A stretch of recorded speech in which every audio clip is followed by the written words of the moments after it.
High বন্ধুরা, আমার নতুন একটি ব্লগে তোমাদের সবাইকে স্বাগত এবং অনেক অনেক ভালোবাসা জানিয়ে আজ ব্লগটি শুরু করছি। তোমরা সবাই কেমন আছো? আশা করছি তোমরা সবাই ভালো আছো। আমরাও খুব ভালো আছি। এখন তো ভালো থাকার দিন, তাই না বলো? এই দেখো তোমাদের দাদাভাই রেডি হচ্ছে। ও এখন যাবে আমাদের বাড়ি। ওর যেহেতু বাইকটা আমাদের বাড়িতে রাখা আছে, কি বলো তো, এখানেতে চড়ার মতো কেউ নেই, তার জন্য আমার দাদা নিয়ে গেছিলো, তো ওখানেই ছিল এতদিন। তো আমার দাদাও আপাতত বাড়িতে নেই, তো আমাদের বাড়িতেই ওর বাইকটা রাখা আছে, তাই ও বাইকটা আনতে যাচ্ছে।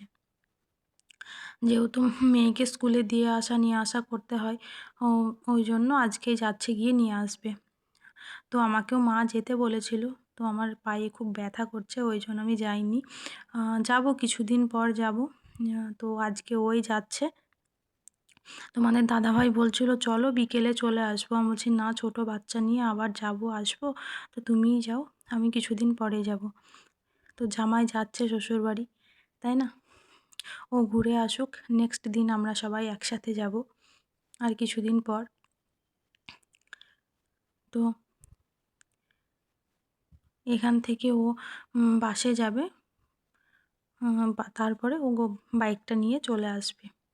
বাইকটা থাকলে অনেক সুবিধা আছে, না হলে না ও যে হেঁটে হেঁটে সব জায়গায় যাওয়াটা সম্ভব হয় না, যেহেতু এখানে বাজার করা সব কিছুই হেঁটে হেঁটে যেতে হচ্ছে আপাতত।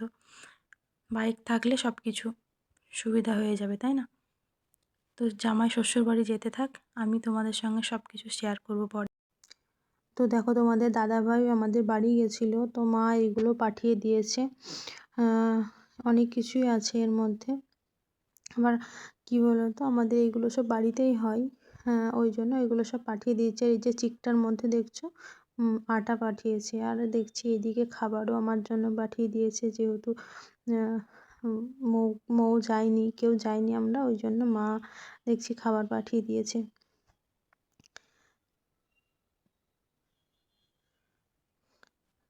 তো রাতের বেলা আমি অন্য কিছু আর করিনি, শুধু অনেকগুলোই খাবার পাঠিয়ে দিয়েছে। দেখো অনেক তরকারি পাঠিয়েছে, ওই জন্য রাতে কিছু খাবার বানাইনি, শুধু ভাত বসিয়েছিলাম প্রেসারে।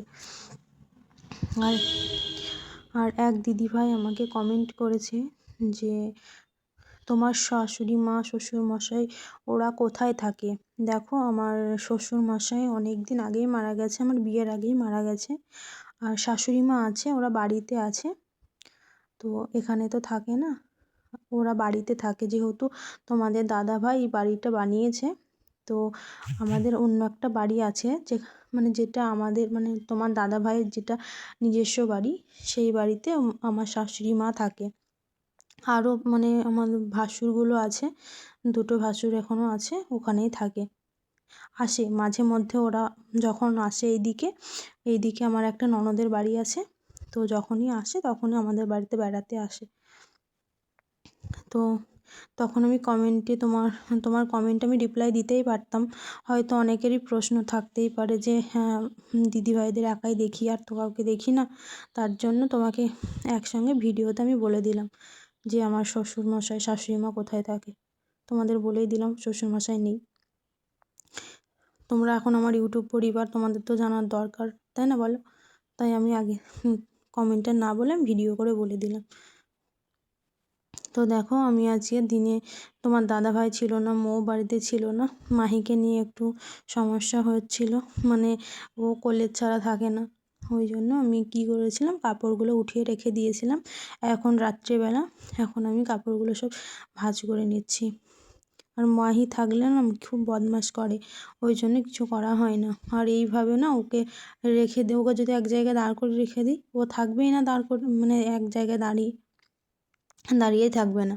ওই জন্য ওকে আমি, ওর বাবা আসার পর তারপরে ও এখন নিয়ে ওই দিকে আছে, আর আমি তাই এই কাপড়গুলো ভাঁজ করে নিচ্ছি। আর কাপড় ভাঁজ করতে অনেকটা টাইম লেগে যায়, কাপড় প্রত্যেক দিনের কাপড়ও হয় অনেক, তার জন্য আমি ভাবলাম না, ঠিক আছে একবারে রাতের বেলাতে গুছিয়ে নেব, এখন তো দরকার নেই, তাই আমি উপরেই রেখে দিয়েছিলাম কাপড়গুলো তুলে এনে। তো চলো ভিডিওটা দেখতে থাকো, আশা করি ভালো লাগবে।